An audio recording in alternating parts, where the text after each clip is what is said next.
What's up, America? Today's video is brought to you by the words fair and fairness. Okay? My name is Matt. I'm 42, husband, father of 5, 6 to 26, and I'm a natural born American citizen. I am not a Democrat, I'm not a Republican, I'm not a progressive, and I'm not a Tea Party member. I am an American. What a concept, people. A couple truths. Not mentioning is the same as lying. And intelligent does not equal smart, people. Come on now. I'm going to make this as quick as I can, because I know, as well as you know, that our attention spans are about 17 seconds long. So stick with me. A little history to start out.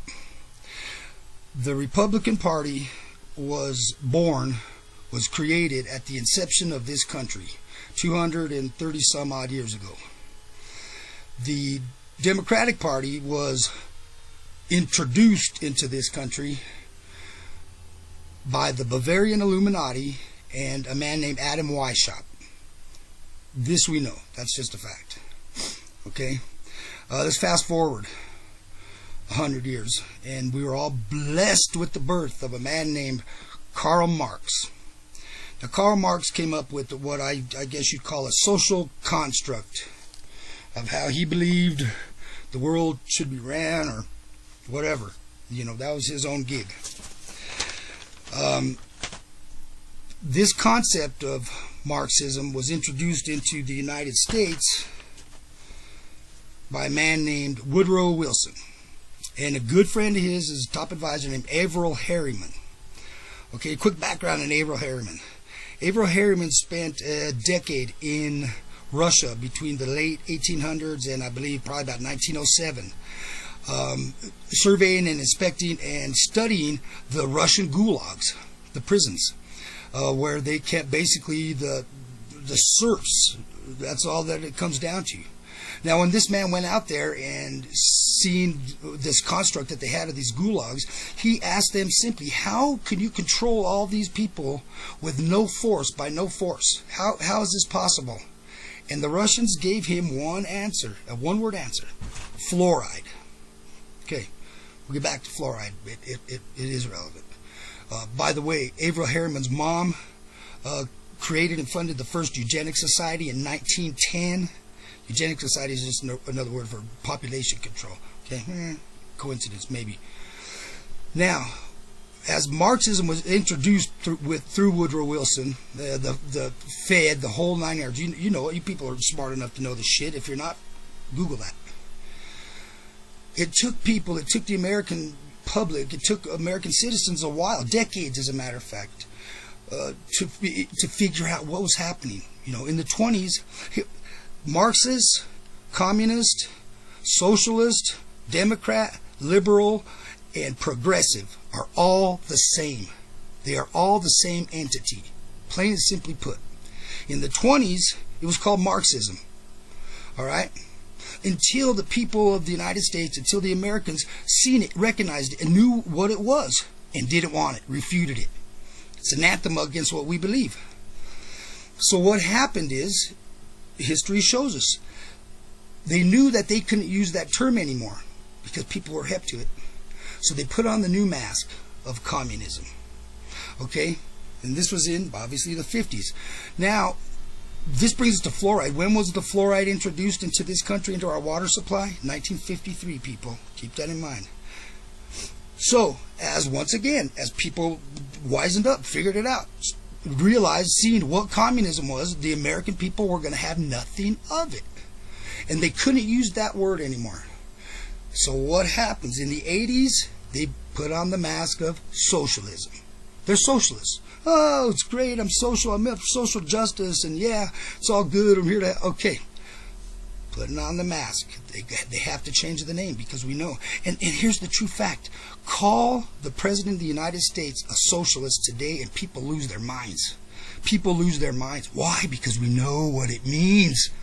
Now, when they figured out that we knew what this word socialist means, what did they do? People were living it. They changed their mask to progressive. You know, come on, people. My first grade daughter has a grip on what's happening. We're living it. We're seeing it. All right? Now, this brings us to why I'm making this video about fair and fairness. I just finished watching this morning. Obama, he says he's bringing a message to the people. I'm bringing my message to the people. I'm bringing the truth to you people. And everything that's in this is nothing but truth and fact. Okay, he used the word fair. Okay, Mr. Obama is, by his profession, he's a constitutional lawyer. Okay?